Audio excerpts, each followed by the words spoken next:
रायगढ़ में सोमू अपनी पत्नी मालती के साथ रहता है। सोमू और मालती दोनों खेतों में काम करते हैं, लेकिन धनीराम जमींदार सभी का शोषण करता है। दोपहर के वक्त सभी लोग अपने अपने खेतों में काम कर रहे थे। तभी अपने नौकर ध्यानचंद के साथ जमींदार धनीराम आया। अरे वाह वाह, क्या बात है, सभी लोग अपना अपना काम अच्छे से कर रहे हैं। अरे ओ सोमू। जी मालिक कहिए। इस बार मेरा कर्जा देना मत भूलना, वरना अच्छा नहीं होगा। मैं पिछली बार की तरह माफ नहीं करूंगा, समझे?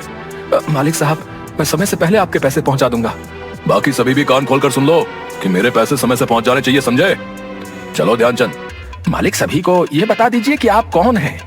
तुम पागल हो, सब लोग धनीराम को भली भांति जानते हैं। नहीं मालिक, मैं पागल कैसे हो सकता हूँ, और अगर पागल हूँ तो आपके साथ कैसे रह सकता हूँ?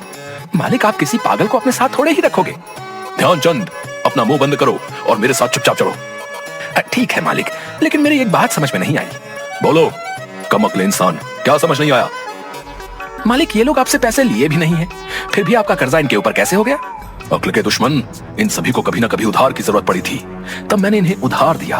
बस तब से लेकर अब तक ब्याज चल रहा है, और साथ में मेरा हुक्म भी। ये नगर हमारा है, मैं यहाँ का जमींदार हूँ। अगर ये यहाँ रहेंगे तो मुझे ब्याज के पैसे देंगे, वरना इनको सब कुछ छोड़ कर जाना होगा। सभी पर राज करने के लिए दिमाग की जरूरत होती है, दिमाग की। मान गए मालिक आपको, गरीबों का खून चूसना कोई आपसे सीखे। क्या कहा तुमने? हाँ? कुछ नहीं मालिक, कुछ नहीं। अपनी अक्ल का ही इस्तेमाल कर, आज मैं मालिक बना हूँ, समझे कमअक्ल इंसान? समझ गया मालिक, बिल्कुल समझ गया। तभी धनीराम और ध्यानचंद ने खेत में काम करते लीलू को देखा। लीलू अकेले काम कर रहा था। तभी धनीराम ने लीलू से कहा, लीलू, लाओ भाई, अब मुझे इस बार के ब्याज के पैसे दे दो। मालिक, मेरे पास अभी पैसे नहीं है। मुझे अभी पैसे चाहिए। मेरे पास अभी सच में पैसे नहीं है मालिक, मैं सच बोल रहा हूँ, थोड़ा वक्त और दे दीजिए मालिक। ठीक है, पैसे ना सही, अपने दोनों बैल मुझे दे दो। मेरे छोटे छोटे बच्चे भूखे बैठे हैं मालिक, अगर मेरे बैल भी आप ले गए तो उन्हें 2 वक्त का खाना भी नसीब नहीं होगा, रहम करो मालिक। मैं तुम पर कोई रहम नहीं करूंगा। ध्यानचंद, इसके दोनों बैल घर ले चलो, जो पैसे नहीं देगा हम उसके साथ ऐसा ही करेंगे। गरीब आदमी लीलू के बैल लेकर दोनों घर चले गए। तभी उन्होंने देखा कि मंत्री उनके घर पर बैठा हुआ है। आइए आइए मंत्री जी, ये हमारा सौभाग्य है कि आप हम गरीब लोगों की झोपड़ी में पधारे। धनीराम जी, आप तो भोले भाले गांव वालों को खूब लूट रहे हो, इतने के बाद आप गरीब कैसे हो सकते हो? आप भी कुछ कम नहीं हो। तभी तो हमारी ये दोस्ती है। दोनों बैठकर बातें करने लगे। अगले दिन शाम के वक्त सोमू और मालती दोनों खेत में काम कर रहे थे। कुछ देर में दिन छिप जाएगा, मुझे लगता है कि अब हमें घर चलना चाहिए। अभी हम कुछ ज्यादा काम भी नहीं कर पाए। हाँ, सुबह आकर कर लेंगे, क्योंकि अभी बहुत देर हो जाएगी। खेत में पानी की बहुत जरूरत है, तुम घर चलो, मैं आता हूँ। तभी वहाँ धनीराम ध्यानचंद के साथ फिर से आ गया। सोमू। जी मालिक। घर जा रहे हो? अभी यहाँ रहकर काम करो। नहीं नहीं, मैं काम कर रहा हूँ, मैं घर नहीं जा रहा। ध्यानचंद हाथ में फावड़ा उठाकर खेत में से मिट्टी हटाने लग गया।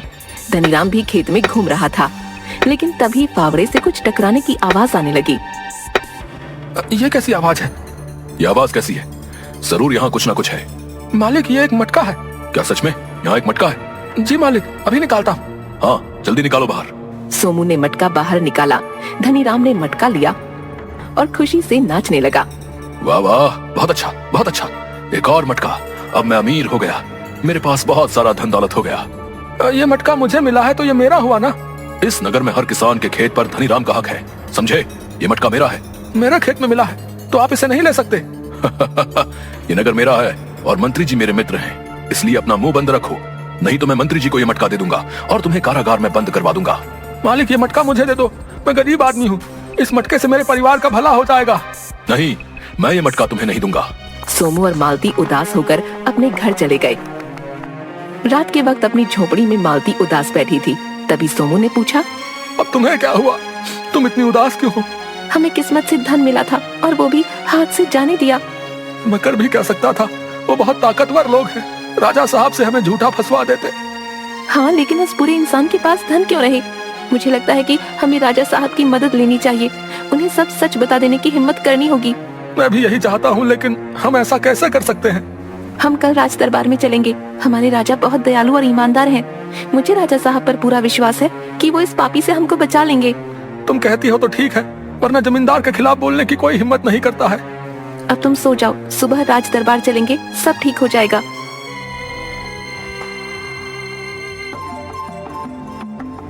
राजा विक्रम सिंह का दरबार लगा हुआ था, वहाँ सभी उपस्थित हुए। तभी मंत्री ने सभी से कहा, कहिए, कौन क्या क्या समस्या लेकर आया है? मंत्री जी, हम भी एक समस्या लेकर आए हैं। गांव के जमींदार धनीराम ने हमें बहुत परेशान किया हुआ है। अच्छा, वो धनीराम? अरे तुम पागल तो नहीं हो गए हो? धनीराम जैसे सज्जन व्यक्ति के लिए आरोप लगा रहे हो? मंत्री, क्या तुम धनीराम को जानते हो? हाँ राजा साहब, वो बहुत अच्छे व्यक्ति हैं, सबकी मदद करते हैं, लेकिन न जाने ये लोग धनीराम पर झूठे आरोप क्यों लगा रहे हैं। मंत्री, तुमने आरोप सुने भी नहीं है और पीड़ित को पहले ही चुप करा दिया। राजा विक्रम सिंह के दरबार में सबको न्याय लेने का अधिकार है। माफी चाहता हूँ राजा साहब, लेकिन बोलो, तुम्हें क्या कहना है? राजा साहब, मैं और मेरी पत्नी खेत में काम करते हैं, लेकिन धनीराम आकर आधी फसल ले जाता है। और हद तो तब हो गई जब मुझे सोने से भरा एक मटका मेरे खेत में मिला और उसे भी धनीराम ले गया। इतना सुनकर मंत्री के होश उड़ गए। राजा ने मंत्री की तरफ देखा और कहा, मंत्री, शायद चोर मिल गया है, धनीराम को तुरंत पेश करवाओ। महाराज, ये गरीब लोग हैं, ये कुछ भी बोलते हैं, आप इनकी बातों में मत आइए। ये झूठ बोल रहे हैं और अपने फायदे के लिए कुछ भी बोल सकते हैं। मंत्री, जितना कहा गया है उतना करो, धनीराम को मेरे सामने पेश करो। मंत्री ने 2 सिपाही भेजकर धनीराम को दरबार में बुला लिया। महाराज की सदा ही जय हो। आपने मुझ गरीब को कैसे याद किया, हुक्म करें महाराज। सोमू और मालती, ये जो भी कह रहे हैं, क्या वो सच है? तुम्हें कोई मटका मिला था? नहीं महाराज, आप और सोमू किस मटके की बात कर रहे हैं? मुझे समझ नहीं आ रहा है। मैंने ऐसा कोई मटका नहीं देखा है। जमींदार साहब, सच बोलिए ना कि आपने मटका देखा नहीं बल्कि छीना है। नहीं नहीं राजा साहब, सब झूठ बोल रहे हैं। तभी पीछे से ध्यानचंद आया। उसके हाथ में एक बहुत बड़ा बोरा था। तुम यहाँ और इस बोरे को लेकर क्यों घूम रहे हो? राजा साहब, मैं ध्यानचंद हूँ और हमेशा जमींदार के साथ रहता हूँ। मैं कुछ सच आपको बताना चाहता हूँ। हाँ बोलो। महाराज, इस बोरे में धन से भरे हुए मटके हैं जो राजमहल से चोरी किए गए हैं, और सोमू के खेत से जो मटका मिला वो भी इसी में है। देखा राजा साहब, मैंने कहा था ना कि मैंने कुछ नहीं किया है। मेरा नौकर चोरी कर रहा था, इसका मुझे दुख है। आप इसको फांसी पर चढ़ा दीजिए। रुकिए जरा, सब्र करिए धनीराम जी। ध्यानचंद, तुम अपनी पूरी बात रखो। महाराज, धनीराम आपका बहुत दिन से धन चुरा रहा था, इसलिए मैंने एक मटका सोमू के खेत में छुपा दिया, जिसको धनीराम ने वापस छीन लिया। मालती को मैंने पहले बता दिया था। लेकिन तुम तो धनीराम के साथ वर्षों से काम कर रहे हो, अचानक उसके खिलाफ कैसे? लंबी कहानी है महाराज। इस कपटी धनीराम से मैंने बस कुछ रुपए उधार मांगे थे, आज से 15 साल पहले, जब मेरी बीवी रज्जो पेट से थी। उससे दर्द सहन नहीं हो रहा था। मैंने धनीराम से बहुत मिन्नतें की। मालिक, मेरी बीवी और बच्चे को बचा लीजिए। अगर मैं अभी उसको नगर की आया के पास न ले गया तो उसकी मौत हो जाएगी। मुझे उससे क्या फायदा होगा? कल मरे सो आज मरे, मेरे पास कोई पैसे नहीं है। मालिक, रहम करें मालिक। हट पिल्ले। उस दिन मेरी आंखों के सामने मेरा परिवार उजड़ गया था।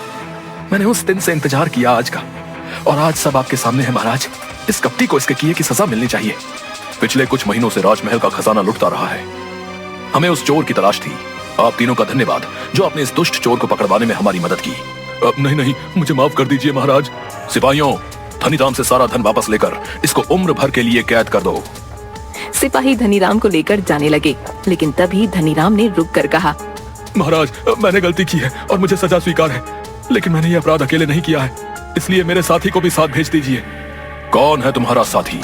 आपका कपटी मंत्री, जो चोरी करके राजमहल का धन मुझे देता था और इसमें से हिस्सा भी लेता था।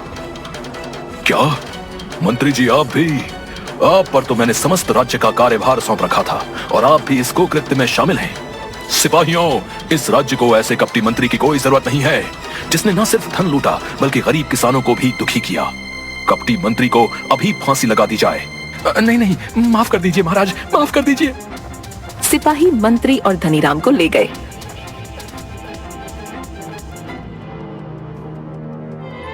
राजा ने सोमू, मालती और ध्यानचंद को इनाम दिया और राज दरबार में नौकरी भी दे दी।